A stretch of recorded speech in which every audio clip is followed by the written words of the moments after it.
సింహరాశి. ఈ సింహరాశిలోనే సంపూర్ణ సూర్యగ్రహణం జరుగుతున్నది ఆగస్టు 21 శ్రావణ అమావాస్య సోమవారం నాడు. ఇది భారతదేశంలో గ్రహణం కనబడలేదు, ఉత్తర అమెరికాలో మాత్రమే కనబడుతుంది. మఖా నక్షత్రంలో జరుగుతుంది రాహుగ్రస్తంగా. కనుక ఈ గ్రహణ ప్రభావం సింహరాశి వారిపైన ఒక 3 మాసాల పాటు దాని యొక్క ప్రభావం కొంత వ్యతిరేకంగా ఉంటుంది. ఎలాంటి అంశాల మీద వ్యతిరేకంగా ఉంటుంది అనే విషయం కూడా మనం తెలుసుకోవాలి. ఒక్కోసారి మనసు ఏదో బాధగా ఉంటుంది, అక్కడ ఏమీ ఉండదు, ఉండకపోయినా వెలితి, విసుగు, కోపము, ఒక్కోసారి అనాలోచితమైన నిర్ణయాలు తీసుకోవడానికి కూడా వెనకాడరు.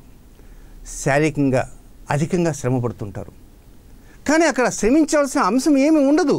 కానీ ఎందుకు శ్రమ పడతారో భగవంతుడికి తెలియాలి. మానసిక సమస్యలు, శారీరక సమస్యలు, ఇలాంటి ఆలోచనలు అధికంగా చేసిన కారణంగా కూడా ఒక్కోసారి తెలియని రుగ్మత మీకు వ్యాపించేటువంటి అవకాశం ఉంటుంది.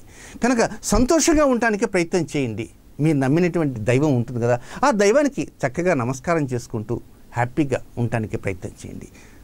అటు సంతానాలతో కానీ లేక కుటుంబ సభ్యులతో కానీ సరదాగా మాట్లాడటానికి ప్రయత్నం చేయండి తప్ప ఏదో అలిగటము, విసుగ్గా ఉండటము, కోపంగా ఉండటము, సోమరితనంగా పడుకుందాం అనుకోవటము, డిప్రెషన్లోకి వెళ్దాం అనుకోవటము, అనవసరమైనటువంటి ఆలోచనలను తెర మీదకి తీసుకురావాలనుకోవటం, ఇవన్నీ కూడా ఇలాంటి గ్రహణ ప్రభావం వలన సింహరాశి వారికి వచ్చేటువంటి అవకాశం ఉంది.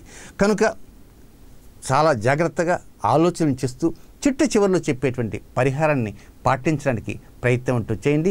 మెరుగైనటువంటి ఆలోచనలు ఆ పరిహారంలో వస్తుంది.